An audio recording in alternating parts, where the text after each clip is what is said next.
For years, I lived believing my marriage was strange but unbroken. What I didn't know was that my husband, the man who promised loyalty, spent over 3 decades secretly buying and wearing luxury panties that cost more than our monthly bills. He hid them, flaunted them, and eventually humiliated me publicly when his secret slipped into the open. But what no one expected was my response. While he drowned in shame, I made a decision that turned my life, and his, upside down. If you want to discover how this shocking story ends, hit that like button right now and subscribe. You won't believe what happens next. Drop a comment if you've ever felt betrayed in your relationship. Let's dive in. My name is Diana, and for 27 years, I thought I understood my husband. I thought our marriage, while far from perfect, was built on a foundation of basic honesty. I was spectacularly, devastatingly wrong. This is the story of how a single discovery unraveled decades of lies, how public humiliation became my breaking point, and how I orchestrated a comeback that no one saw coming. It began with a credit card statement and ended with me reclaiming everything I'd lost, including myself. I met Gregory at a charity fundraiser when I was 25. He was a corporate lawyer, sharp-dressed and confident, and I was working as a dental hygienist while finishing my degree in social work. He swept me off my feet with expensive dinners and weekend getaways. We married within 18 months, and I truly believed I'd found my forever. Gregory quickly climbed the ranks at his firm, eventually making partner. We lived in a beautiful colonial house in the suburbs, drove nice cars, and from the outside looked like the perfect successful couple. We had 2 daughters, Emma and Sophie, now in their early 20s and living on their own. For decades, I played the role of supportive wife, attending firm parties, hosting dinner events, and managing our household while working part-time at a community mental health center. The first sign of trouble came on an ordinary Wednesday afternoon. I was organizing our home office, sorting through paperwork for tax season, when I found a credit card statement tucked inside Gregory's desk drawer. It wasn't our joint card, the one we used for household expenses. This was a card I didn't recognize, issued only in his name. Curious more than suspicious, I scanned the charges. My confusion turned to shock as I read line after line of purchases from luxury lingerie boutiques. Agent Provocateur, $450. La Perla, $620. Fleur du Mal, $890. The list went on and on, dating back over 6 months. The total exceeded $12,000. My first assumption was a affair. What else could it be? Gregory was buying expensive women's underwear, lots of it, and hiding the purchases from me. I felt my world tilt on its axis. 27 years of marriage, and he was having an affair. I confronted him that evening, my hands shaking as I placed the statement on the dining table between us. His reaction was not what I expected. He didn't deny it or scramble for excuses. Instead, he went very still, his face draining of color. Then he said quietly that we needed to talk. My heart was pounding so hard I could hear it in my ears. Gregory told me the lingerie wasn't for another woman. It was for him. He'd been buying and wearing women's panties since he was a teenager, long before we met. He said he'd tried to stop countless times over the years but couldn't. He claimed it had nothing to do with his sexuality or our marriage, just something he needed to feel comfortable in his own skin. He said he loved me, had always loved me, and had hidden this part of himself because he was ashamed and afraid of losing me. The words came out in a rush, decades of secrets spilling across our dining room table like broken glass. I didn't know how to process what I was hearing. My husband of 27 years wore women's underwear, expensive women's underwear, and he'd hidden it from me our entire marriage. I felt betrayed, confused, angry, and strangely sad all at once. I asked him why he never told me, why he let me believe we had no secrets. He said he was terrified of judgment, terrified I'd leave him, terrified of being seen as less than a man. I asked if he'd been wearing them around me, around our daughters, around everyone we knew all these years. He nodded, eyes downcast. I felt physically sick. That night, I slept in the guest room for the first time in our marriage. I spent hours staring at the ceiling, trying to reconcile the man I thought I knew with this stranger who'd deceived me for decades. The next morning, I told Gregory I needed time to process everything. He agreed to give me space, but asked if we could work through this together. I didn't have an answer. I called my best friend Natalie and told her everything. She listened without judgment and suggested I consider therapy, both individual and couples counseling. I made appointments for the following week. For the next 3 months, we lived in a strange limbo. Gregory continued working, I continued with my job at the mental health center, and we tried to navigate this new reality. He was seeing a therapist individually, and we were attending couples sessions twice a week. Our therapist explained that cross-dressing wasn't uncommon and didn't necessarily indicate anything about sexual orientation or the health of our relationship. She said the bigger issue was the decades of deception and the breakdown of trust.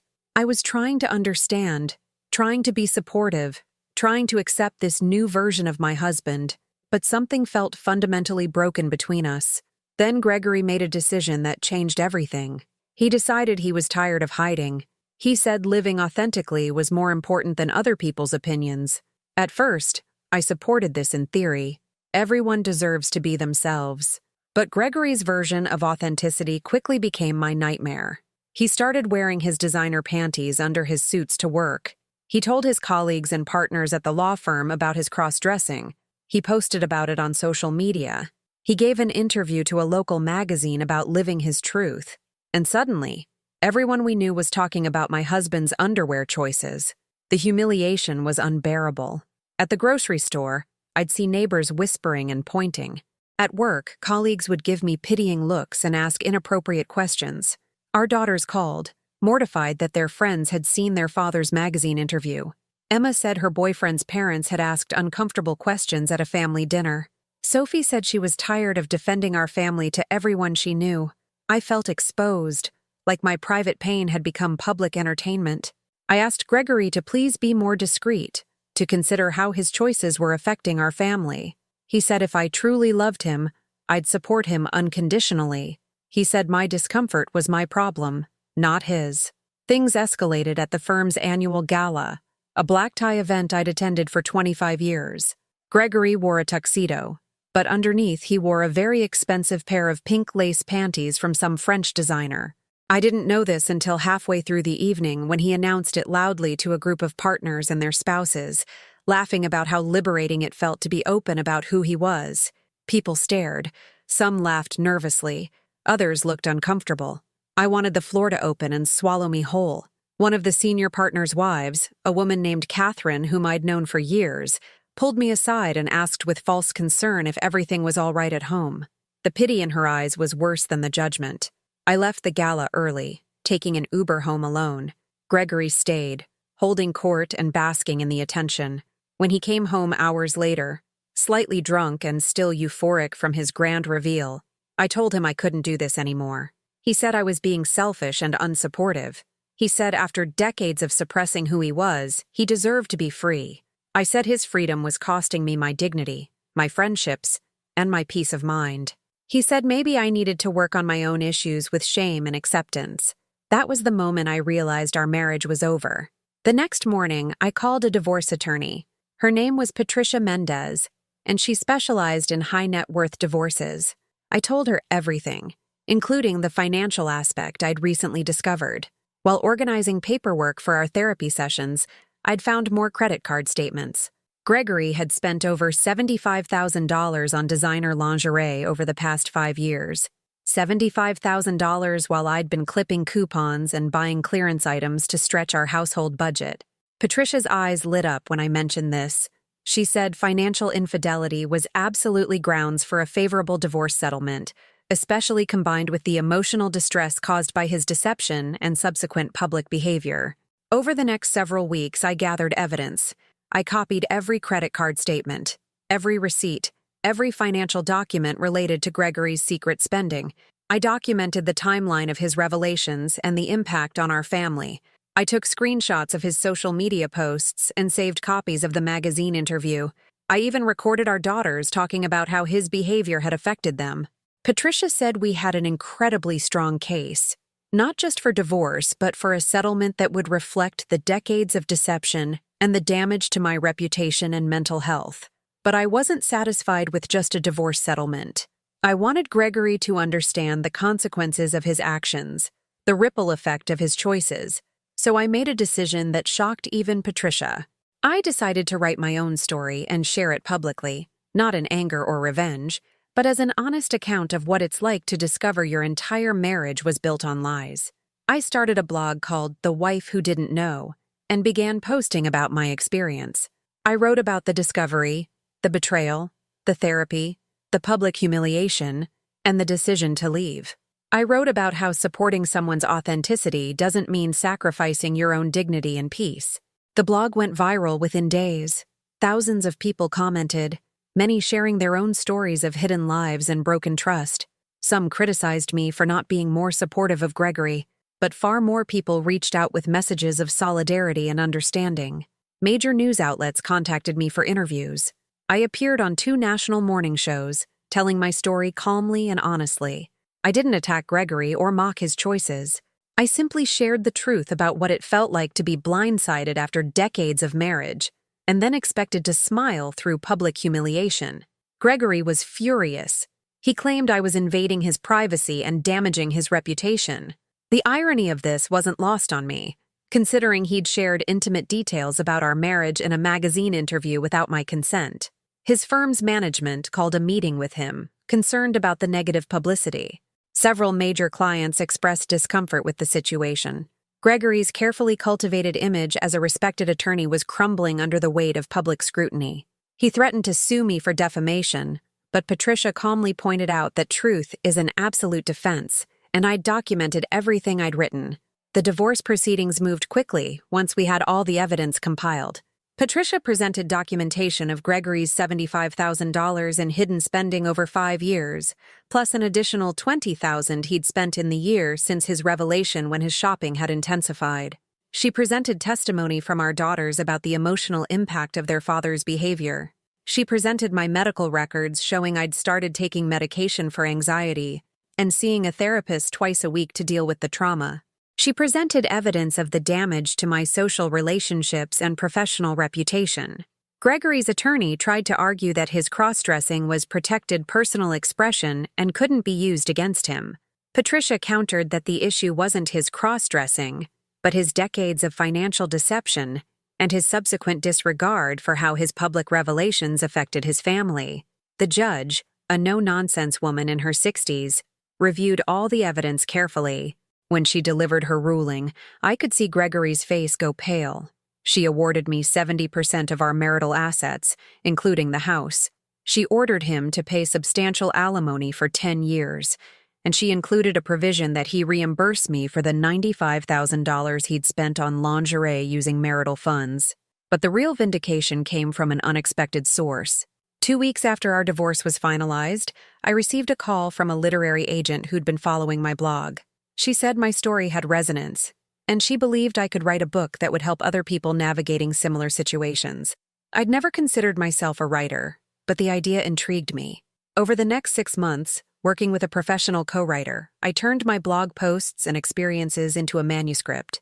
We titled it, Authentic at What Cost? One Woman's Journey from Betrayal to Breakthrough. The book was published 8 months after my divorce became final. It became a New York Times bestseller within 3 weeks.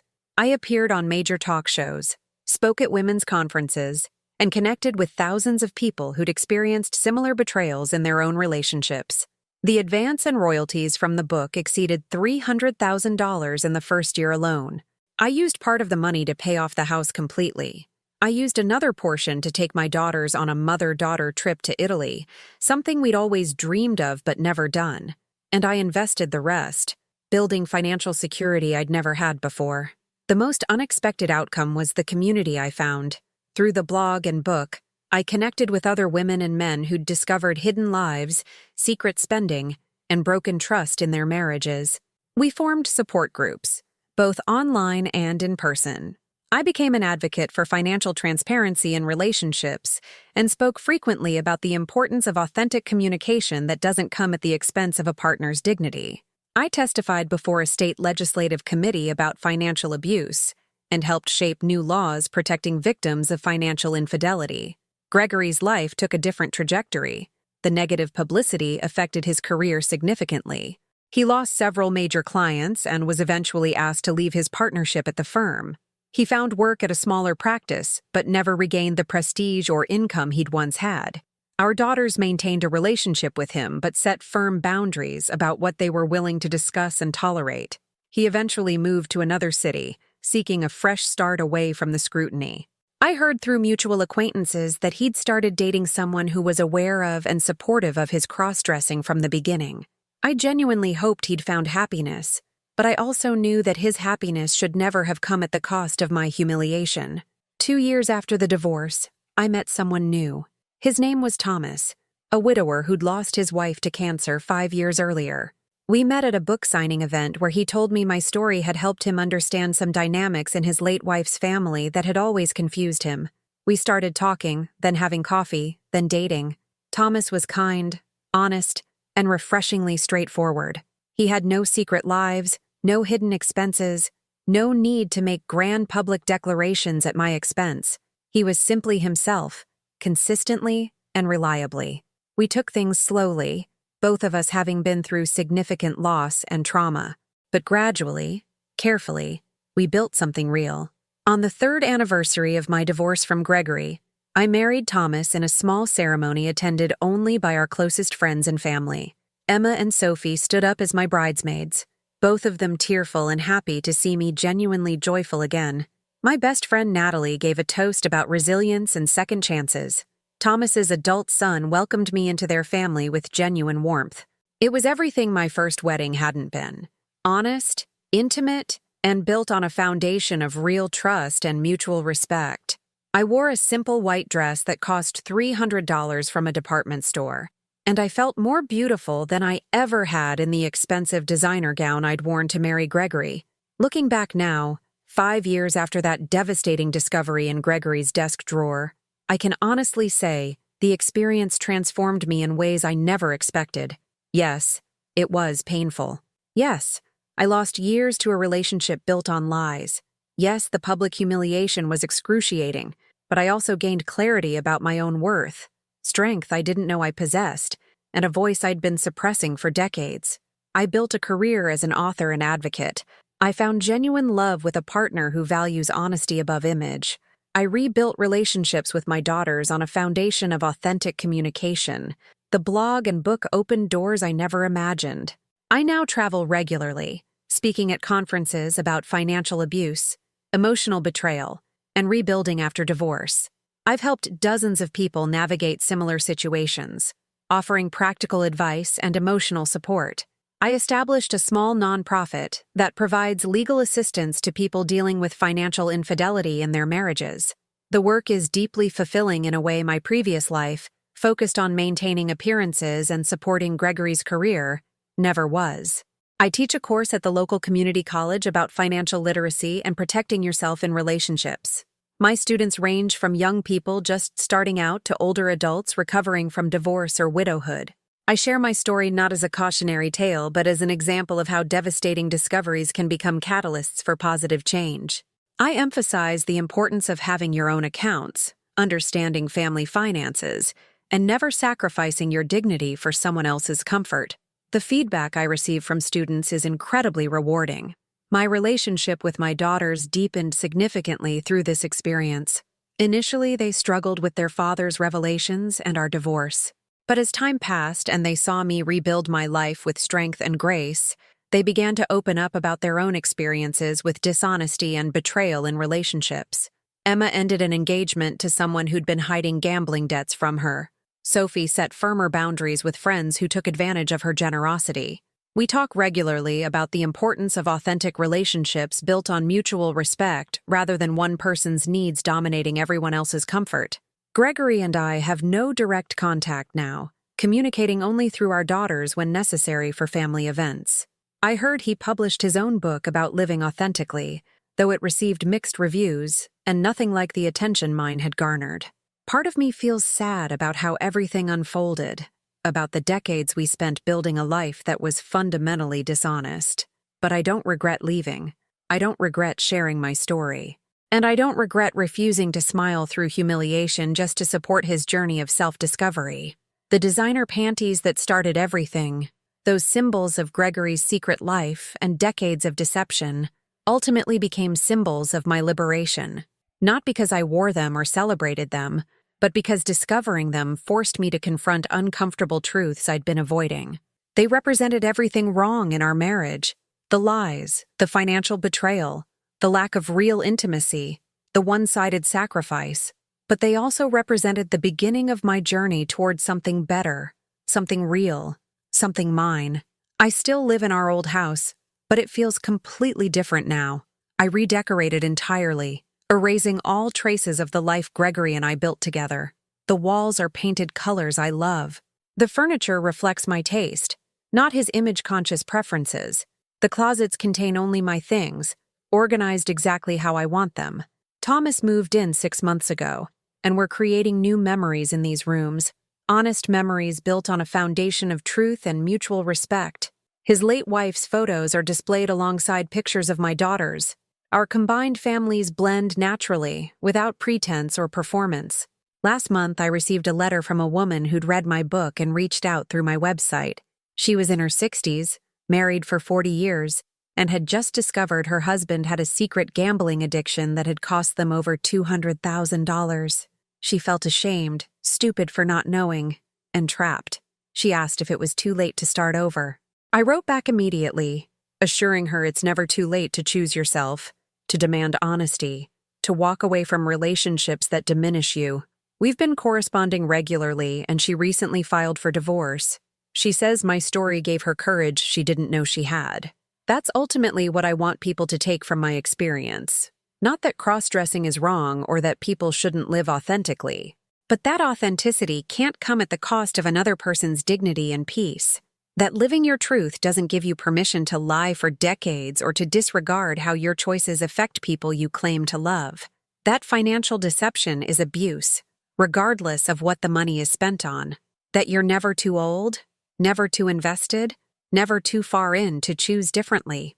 The $5,000 panties that Gregory bought and wore represented his secret life, his deception, his willingness to spend our money on himself while I scrimped and saved. But my response to discovering them, my decision to speak truth and rebuild my life, represented something far more valuable.